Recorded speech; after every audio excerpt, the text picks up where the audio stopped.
If you've ever flown Air France, listen up. Your data might be exposed right now.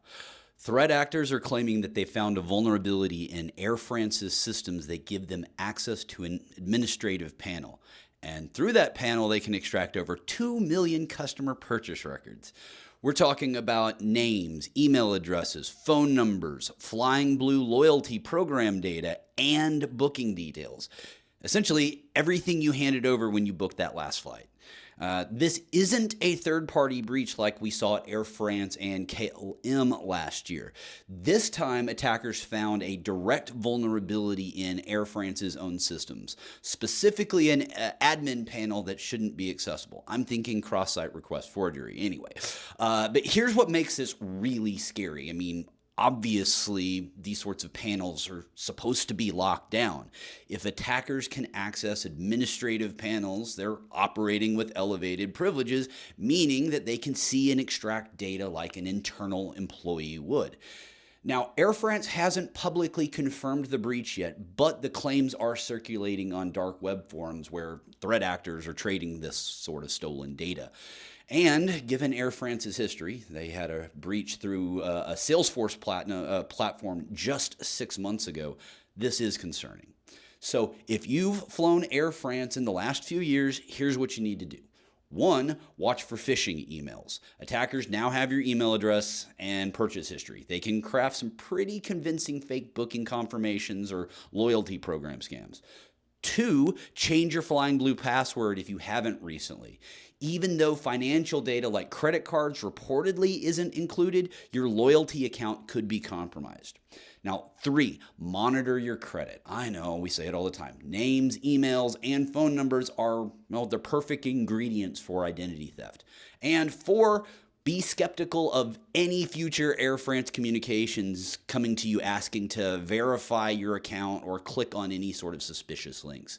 This is a reminder, folks, that even major airlines aren't immune to security failures.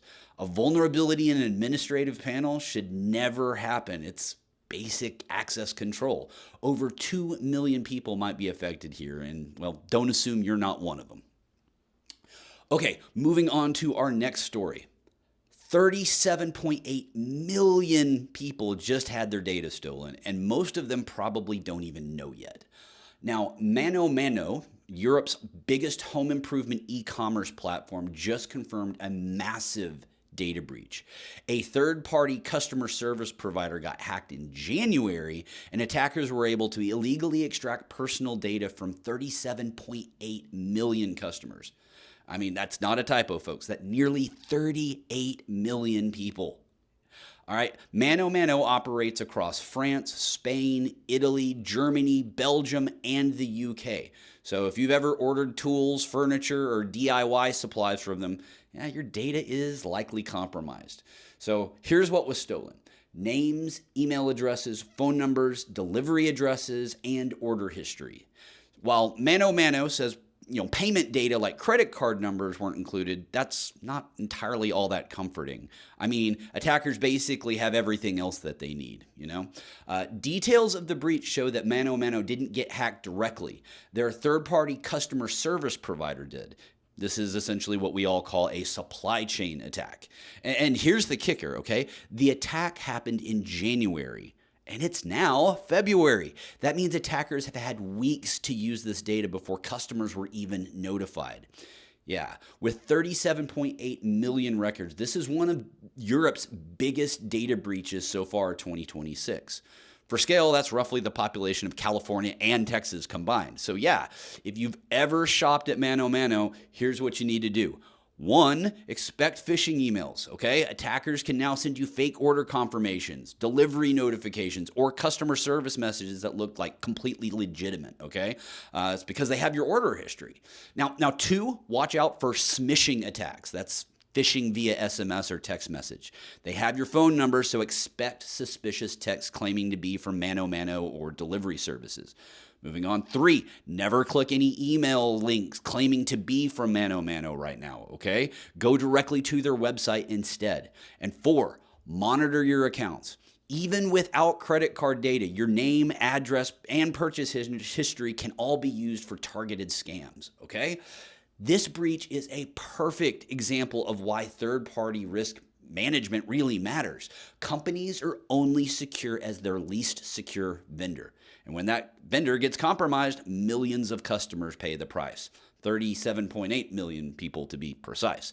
Think about that number, folks. That's not a small incident. This is a catastrophe, okay? Now let's move on to our last story of the day.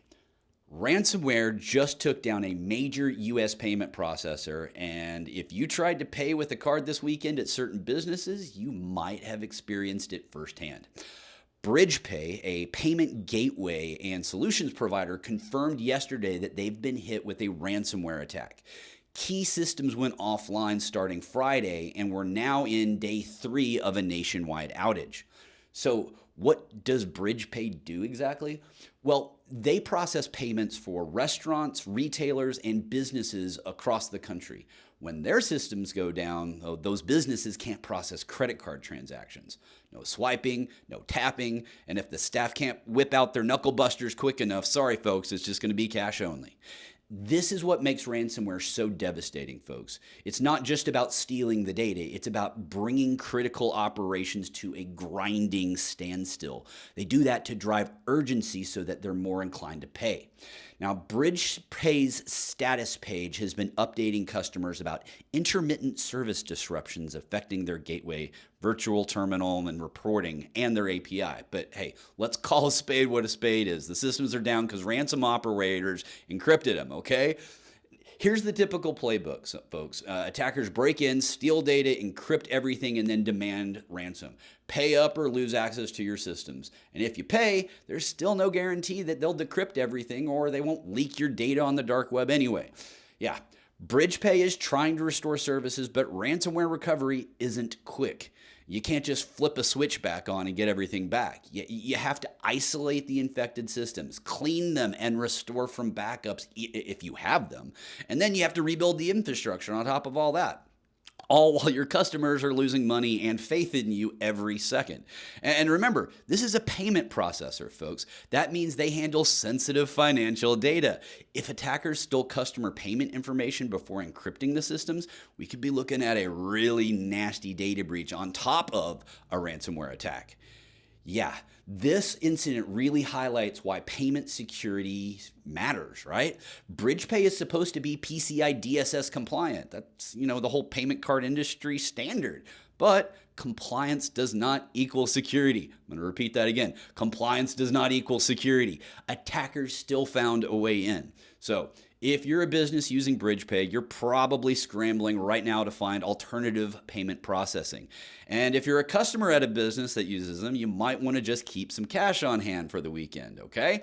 Ransomware, folks, is a billion-dollar industry, and attacks like this show why. When you can cripple a payment processor and force them to choose between paying a ransom or losing millions in revenue, the business case for ransomware is pretty clear. Yeah, so BridgePay hasn't said whether they're going to pay the ransom or even who's behind the attack. But one thing is quite certain. Every hour those systems stay down, the pressure to pay gets stronger. Yeah, folks, this is modern cyber warfare, and payment processors are prime targets. Well, that wraps up about today's stories, folks. This is Andy Thompson signing off.